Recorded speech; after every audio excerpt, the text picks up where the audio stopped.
Okay, so good afternoon ulit.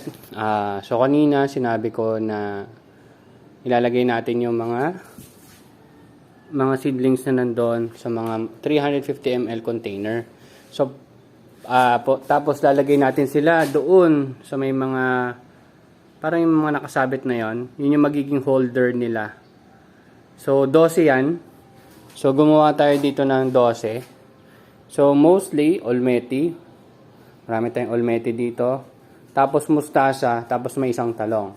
So ito yung mga pinalitan nila. Hindi naman sila 12. 12 sila nagsimula pero ito lang natira. 2, 4, 6, 8. So may 4 na namatay. Yung dalawa doon nagkaroon ng fungus. Tapos yung isa hindi ko nalagyan. Tapos yung isa, yun yung mustasa na hindi na naka-recover. So ito yung mustasa kasi hindi ko nadiligan agad eh. Siguro sobrang tagal, mga 4 or 5 days ko yata bago na-refillan. So kung makikita nyo ngayon, nasa kalahati na yung tubig nila. At saka yan naman, may mold talaga. Nakakailang refill ako sa kanila. Siguro dun sa growing process nila, nabot ako ng mga 6 times. 6 times siguro na refill. Pero palagay ko more than 1 month na to eh. So, nilagay ko na lang sila dito. Hayaan ko na lang sila dito up until tomorrow morning. Tapos, i-harvest ko sila para makapagpahinga sila at hopefully hindi masyadong mapait. Based na rin sa research ko, medyo may magpagkapait talaga tong romaine. Pero ito kasi yung lettuce na may pinakamataas na nutrient value compare sa ibang kind of lettuce. Kaya siguro medyo may pagkapait siya. Pero ang gagawin natin, harvest natin siya ng madaling araw bukas. Tapos, ibababad natin sa tubig na may yelo. And hopefully, crispy at less bitter. Diba? So, pero tingnan natin itong mustasa natin. Sobrang laki, diba? Ganda ng tubo. So, fresh yan pag in-harvest natin bukas. Hindi ko lang alam kung saan ko siya ilalagay. Ito kasi, kinakain ko to. Pero hindi ko siya mauubos lahat. Siguro, bukas, 2. Tapos susunod, 2. Ganun na lang siguro ang gagawin ko. Tapos ito naman, ito yung ililipat natin doon. Ilipat natin doon. Sige, set-up ko lang. Set-up ko lang. Sinisinok ako. Set-up ko lang, tapos pakita ko sa inyo. Okay, so nailagay ko na sila dyan. At hindi ko, tulad ng sabi ko sa inyo dati, ayaw ko na sana maglagay ulit dyan kasi nga ang hirap. Kailangan pang umapak dito. Tapos kapit ako dito. Yan. Tapos kung didiligan ko naman sila, i-refill ko. Kailangan ko itong buksan. Yan. Daan-daan ko siyang buksan kasi pwede rin siyang masira eh.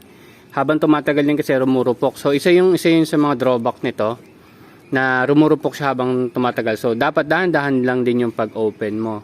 Pagka-open yan, tapos i-refill ko, tapos i-close ko pa ulit dahan-dahan. Medyo tricky or medyo mahirap na yan pag sobrang lago na nila.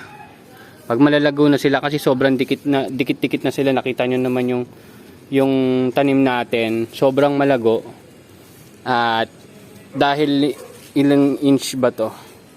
Mga 2 inches lang to eh. Dapat 3 to 4 inches sana yung pagitan nila. Yan na eh. Wala na ako magagawa eh. Ginusto ko yan eh. Anyway, yun lang naman. Sayang din kasi yung mga seedlings natin na nakatenga. Probably, maglalagay tayo ng ganyan sa ibang parte ng location ko ngayon dito sa rooftop. And possible Olmeti. Kasi nga, kahit hindi masyadong maaraw, ay tumutubo naman siya na maayos tulad ng Olmeti natin dito. Ayan o. Mas malago to kaysa dun sa na-harvest ko dun sa baba, sa ground floor. Kasi doon talagang mas konti yung araw. So, pero nakakapagpatubo naman tayo, yun yung maganda. Actually, pwede na nating harvestan yung labas-labas nito unti-unti.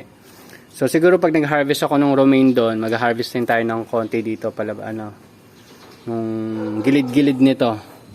Pero may marami rin kasi tayong seedlings, kaya marami talaga tayong itatanim. Ang problema na lang is tataniman. Pero yun, ito magandang setup to kasi medyo tipid sa space. Ang challenge lang kasi pag i-refill mo naman yung kundo, yung sa kaninang 350 ml binubuksan, ito naman iaangat mo to.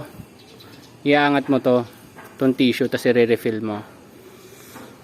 Ayun, may iba't ibang challenge sa different setup based on experience ko ngayon. Pero kung sa space at space lang, medyo okay to. Yun nga lang, medyo mahirap yung pagre-refill. Pero kaya naman. Kasi dati isang damukal yung mga alaga ko dito eh. Kaso ang problema kasi pag sobrang dami na nila, hindi na rin naman masyadong optimum yung araw sa height na to. Hindi ko na lang tinuloy, tinanggal ko na lang. Ang tinira ko na lang isang 2-layer na to. Hindi pa nga 2-layer kasi wala na akong sabitan dun. No? Hindi ko hindi ko mapag-alternate sana. Pero anyway, ganun din naman. Kung makita nyo, maganda rin yung tubo ng mga basil natin dito. Okay, nawawalan tayo sa topic. So, ayun. Subukan natin i-monitor yung growth ng mga to. Siguro, ano ba ngayon? January 31 ngayon eh. So, siguro end of February, harvest na natin sila. More than enough na yon. Kasi matagal na sila sa pagiging seedlings. Siguro, 2-3 weeks na. So, 7 weeks yon. So, hindi ko alam. Tingnan natin 3 weeks kung pwede natin nang harvest. Hopefully, okay na yon. And sana may bago tayong matutunan and ma-improve natin yung setup natin. Yun lang naman at bye-bye!